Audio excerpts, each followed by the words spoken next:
여러분, 우리가 사도행전 101번째 시간으로 계획이 없던 멜리데의 은혜라는 제목으로 같이 말씀을 나누도록 하겠습니다. 계획이 없던 멜리데의 은혜. 하나님의 일하심에는 실수가 없습니다. 전능하시고 전지하신 하나님께서 하시는 일이라면 무엇이든지 그것은 선합니다. 우리의 눈에 보기에 선하게 보이지 않는다 할지라도 하나님이 하신 일이라면 선합니다. 바울을 로마로 보내시겠다고 말씀하셨던 하나님은 그 방법을 말씀하진 않으셨어요. 그리고 분명히 바울을 로마로 보내겠다 하셨습니다.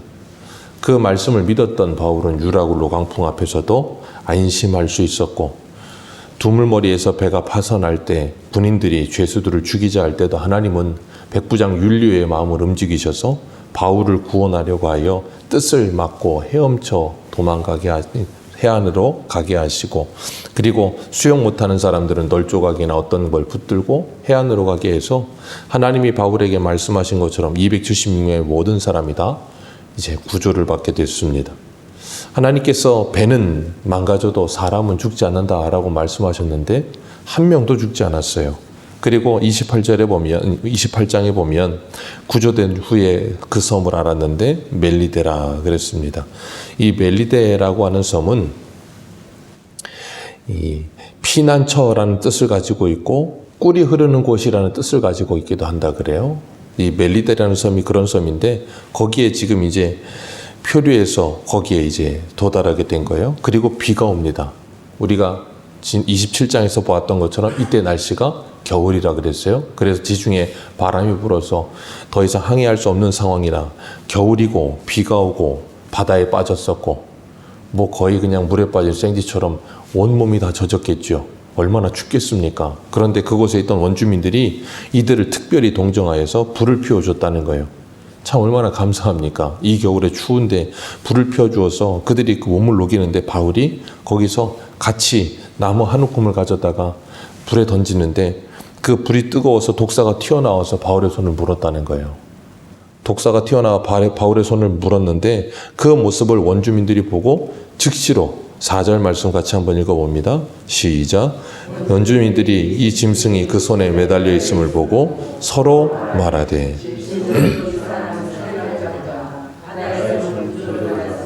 공의가 그를 살지 못하게 함이로다 하더라. 이 사람들은 지금 무엇으로 이 바울을 보고 있냐면 인과율적으로 바울을 보고 있는 겁니다. 바울이 괜히 독사에 물린 게 아니라는 거예요. 분명한 이유가 있다는 겁니다. 이 사람은 큰 죄인이라는 거예요. 살인을 한 사람. 왜냐하면 죄수복 입고 있으니까. 죄수복 입고 있고 나무가지 던지는데 갑자기 독사가 물었다는 건 정말 재수도 없어도 이렇게 없을 수가 없는 거죠. 그러니까 저 사람은 살인한 사람이든가 정말로 나쁜 사람, 그래서 우리말대로 하면 천벌을 받은 사람이라고 생각한 거예요. 야, 하늘이 바다에서는 구조해줘도 독사는 물게 해서 죽게 하는구나. 그래, 하나님이 아니죠. 이 사람은 하나님을 모르니까. 하늘은 정말로 저런 사람들을 살릴 수 없어. 그렇게 말한 거예요. 그런데 바울이 전혀 상하지 않고, 조금도 상하지 않고 독사를 불에 떨어버렸습니다. 그랬더니 그 사람들이 붙든지 아니면 갑자기 쓰러진지 어떻게 죽을 거라고 생각했는데 독사 물렸으니까 당연히 그럴 거라고 생각하죠. 근데 기다려도 아무 이상이 없어요. 아무 이상이 없으니까 또 6절에서 뭐라 그래요? 오래 기다려도 그에게 아무 이상이 없음을 보고 돌이켜 생각하여 말하되 그는 신이라. 참 재밌어요. 이게 사람입니다. 방금 전에는 천벌받은 사람이라고, 하늘이 노해서 독사가 튀어나와서 그냥 물어서 죽일 거라고 그랬더니 아무 이상이 없으니까 이제는 신이래요. 너무 극과 극 아닙니까? 그러니까 바울은 변한 게 없어요. 바울은 그대로 바울입니다. 근데 바울을 쳐다보는 원주민들이 바울을 평가하는 말은 어때요? 전혀 다르죠. 그러니까 사람의 말은 별로 그렇게 우리가 귀담아 들을 말이 아니에요. 사람이 나를 평가하는 말도 그렇게 신경 쓸 필요가 없습니다. 그 사람들이 바울 보고 살인자라 그런다고 바울이 살인자가 되겠습니까? 바울 보고 신이라 그런다고 바울이 신이 되겠습니까? 바울은 그냥 바울이에요. 그런데 이 사람들은 이렇게 어리석게도 사람을 판단하는 기준이 이런 수밖에 없는 게 왜? 원인과 결과로만 생각하니까요. 예. 세상의 사람들은 다 그렇게 생각해요. 욥의 친구들도 그렇잖아요. 욥이 그 어려움 당하고 나니까 새 친구 와서 하는 일이 뭡니까? 회개하라는 거예요. 네가 뭔가 잘못했으니까 이런 일을 당한 거라는 겁니다. 참 정말 나쁜 사람들이죠. 그런 어려움을 당했으면 위로를 해야 되는데 어려움을 당했는데 거기다 더 그냥 아픈 데다가 고춧가루를 붓듯이 더 아프게 만드는 거예요. 그러면서 뭘 말하는 거냐면 자신들은 그런 일을 안 당했거든요. 그러니까 뭐라고 생각하는 거냐면 욥 너는 정말 무언가 하나님께 크게 죄를 졌으니까 이렇게 되지 아니면 보통 사람이 이렇게 될 일이 없다는 거예요. 그러니까 자신들은 지금 어떤 상태라는 거예요? 잘하고 있다고 착각하는 겁니다. 사람들은 항상 그렇게 뭔가 있을 때면 원인과 결과로만 생각해요. 분명히 우리가 하나님께 징계를 받을 때 주님께서 우리에게 뭔가 잘못한 것이 있어서 징계 줄 때가 많습니다. 그러나 그것이 전부 그렇진 않아요. 때로는 무엇인가 크게 보통 사람보다 더 잘못한 게 있어서 징계를 주시는 게 아니라 뭔가 다른 방법과 의도가 있기 때문에 그런 일도 허락하실 때가 있는 거거든요. 그러니까 우리가 모든 걸 인과율로 설명하거나 모든 걸 우리의 생각과 가치 기준으로 뭔가를 판단하고 생각할 필요는 없어요. 왜냐하면 하나님이 어떻게 하실지 모르니까. 이 사람들이 바울 보고 그는 신이라 그렇게 말을 해요. 이 섬에 그리고 난 다음에 섬의 가장 높은 사람 보블리오라고 하는 사람들이 이 사람들에게 친절을 베풉니다. 참 감사한 거죠. 토지도 많고 부자인 사람이고 그러니까 사흘이나 친절을 베풀었다는 거예요. 바울이 멜리데섬 올 때 바울이 올 생각이 없었습니다. 바울 평생에 그리고 바울의 생각에 멜리데라는 섬은 머릿속에 없었던 곳이었어요. 근데 하나님께서 유라굴로 강풍 만나게 하시더니 바울을 멜리데까지 데리고 가셨어요. 바울은 원래 로마로 갈려 있고 로마를 거치면 저 서바나 스페인으로 가고 싶은 꿈은 있었어요. 그런데 바울의 계획과 전혀 상관없는 멜리데로 가게 하시더니 거기서 독사에 물리게 하시더니 참 사람들에게 이런 평가까지 받게 하세요. 우리 한 군데만 보겠습니다. 어디를 보시냐면 마가복음 16장입니다. 마가복음 16장 17절.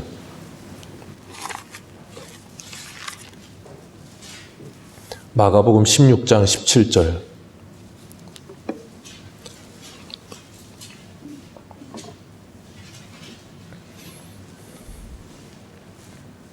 주님이 하셨던 말씀의 성취가 바로 오늘 바울의 모습입니다. 마가복음 16장 17절입니다. 17절부터 20절까지 읽겠습니다. 시작. 믿는 자들에게는 이런 표적이 따르리니 곧 그들이 내 이름으로 귀신을 쫓아내며 새 방언을 말하며 뱀을 집어 올리며 무슨 독을 마실지라도 해를 받지 아니하며 병든 사람에게 손을 얹은즉 나으리라 하시더라. 주 예수께서 말씀을 마치신 후에 하늘에 올리셔서 하늘의 우편에 앉으시니라. 제자들이 나가 두루 전파할세 주께서 함께 역사하사 그 따르는 표적으로 말씀을 확실히 증언하시니라. 아멘. 여기 보면 예수님께서 하신 말씀이 뭐예요? 믿는 자들에게는 이런 표적이 있을 거다. 내 이름으로 귀신을 쫓아내고 새 방언 말하고 뱀을 집어도 그리고 무슨 독을 마실지라도 해를 받지 않을 거다. 병든 자에게 손을 얹으면 나음을 얻을 거다. 그걸 통해서 뭐 하시겠대요? 20절에 그 따르는 표적으로 말씀을 확실히 증언하시리라. 표적을 주시는 이유가 뭐라고요? 말씀을 확실히 증언하시기 위해서. 그러니까 중요한 건 표적은 뭘 위한 수단으로 쓰여지는 거예요? 하나님의 말씀을 확실히 증거하기 위한 수단으로 쓰여지는 거예요. 그 말씀을 증거하기 위해 표적이 필요한 거지 표적 자체에 무엇이 대단한 능력이 있는 게 아닙니다. 표적 자체에 능력을 두기 시작하면 그건 뭐가 돼요? 그냥 무슨 마술이나 신기한 일 정도가 돼버리는 거예요. 표적이라는 단어, 헬라어로 세메인이라는 단어는 사이판이 쉽게 말하면 우리가 길가에 나오는 이 표지판과 같은 거예요. 세메이온, 뭔가를 가르친다는 거예요. 표지판 역할을 하는 것뿐이지 그거 이상도 이하도 아닙니다. 길거리에 이렇게 운전할 때마다 위에 표지판이 있는 이유는 그거 보고 길 가라는 거지 그거 어떤 그 다이아몬드로 만들었느냐 무슨 색깔로 만들었냐 그거 관심 두라고 하는 게 아니거든요. 그러니까 우리는 표적을 보는 이유가 그 이유가 뭔지를 모르면 자꾸 표적에 집중해요. 그럼 어떻게 돼요? 사단이 장난치기 제일 좋은 게 그거예요. 그렇기 때문에 하나님께서 사도 바울이 독사에 물렸는데도 아무런 일이 없게 하셨어요. 그러니까 그들이 뭐라 그랬어요? 그는 신이라. 대번에 그는 신이라 그랬단 말이에요. 그러면 그들 생각에 신이 하는 말이면 어떻겠습니까? 너무나도 잘 듣지 않겠습니까? 그러니까 하나님께서 이 말씀처럼 이런 표적이 있게 하시면서 바울이 전해지는 말씀이 그들에게 잘 들려질 수 있도록 하나님께서 이 모든 일을 하시는 거예요. 그러니까 멜리데 간 것도 바울이 간 거 아닙니다. 독사 물린 거 바울이 원해서 물린 것도 아닙니다. 독사 물렸는데 아무 이상도 없습니다. 그 모든 걸 누가 하셨다고요? 하나님이요. 잠언 16장 19절을 보면 사람이 마음으로 자기의 길을 계획할지라도 그 걸음을 인도하시는 분 여호와시니라 그러셨어요. 바울은 계획을 로마와 그냥 저 서바나밖에 계획 둔 게 없어요. 근데 하나님이 멜리데로 가게 하시더니 독사 물리게 하시고 그 보블리오 만나게 하시고 보블리오 아버지가 열병과 이질 걸려 있는데 거기에 바울이 안수하니까 뭐예요? 낫습니다. 마가복음 16장 이 말씀이 이루어지게 하셨어요. 이 말씀이 이루어질 거라고 예수 믿는 사람들은 다 이런 일이 일어날 거라고 자꾸 버리십시오. 예전에 코로나 전이었으니까 한 6년, 7년 된 것 같아요. 어떤 뉴스 기사에 보니까 미국의 어떤 흑인 목사가 이 마가복음 16장 말씀 읽고서 자기가 독사 물려도 안 죽는다 그러다 물려 죽었어요. 그런 말도 안 되는 이상한 실험을 하려고 듣지 마세요. 그러니까 하나님께서 이걸 하신 이유는 말씀이 증거되기 위해 필요한 것이었지 다른 무엇도 아니에요. 그렇기 때문에 우리가 인생을 살아가면서 잊지 말아야 될 건 내 인생 내가 계획하고 내가 생각한 대로 다 될 거라는 생각을 버리십시오. 어떤 우리들의 강박이 있거나 아니면 이 완벽주의적인 성향이 있는 분들은 내가 인생을 다 플랜을 짜고 그 플랜대로 움직여야 된다고 생각해요. 근데 인생은 우리의 계획대로 되지 않습니다. 참 신기하게도 계획대로 되면 좋은데 계획대로 되지 않는 게 너무 많아요. 그리고 우리가 계획하지 않은 것들이 너무 많습니다. 우리가 계획하지 않은 것 때문에 우리는 삽니다. 생각해 보세요. 여러분이 하루에 심장이 몇 번 뛸 거라고 계획하십니까? 숨을 몇 번 쉴 거라고 계획하십니까? 아니면 여러분이 햇빛을 얼마나 보고 아니면 음식을 얼마나 먹어야겠다고 1부터 10까지 다 계획하십니까? 아니요. 우리가 계획하는 건 크기도 굉장히 작은 일부분이에요. 근데 그걸 계획하는 걸 전부 다 이루는 것이 뭔가 대단한 일을 하는 거라고 착각해요. 하나님이 다 계획하시고 인도하시는 대로 되기 때문에 사는 거예요. 그렇기 때문에 때로 하나님께서 우리들이 멜리데를 계획하지 않아도 하나님이 그곳을 보내셨다면 하나님이 계획이 있는 거예요. 그리고 하나님께서 그곳에서 이 사람들을 통해서 바울을 통해 복음이 들려지게 하기 위해서 이 멜리데에도 구원받아야 될 사람이 있으니까 이곳으로 보내신 거예요. 그리고 이 모든 일이 일어나게 하시면서 그 바울과 함께 멜리데에 표류했던 276명에게 바울이 믿는 하나님이 누군지를 뭐 하세요? 확실히 증거하시는 거예요. 그러니까 멜리데의 거처함으로 말미암아 알렉산드리아에 타고 있던 276명과 멜리데 섬에 있는 모든 사람들에게 하나님이 누구신지를 드러낼 수 있도록 하나님이 지금 일하시기 위해서 계획하시고 바울을 보내신 거예요.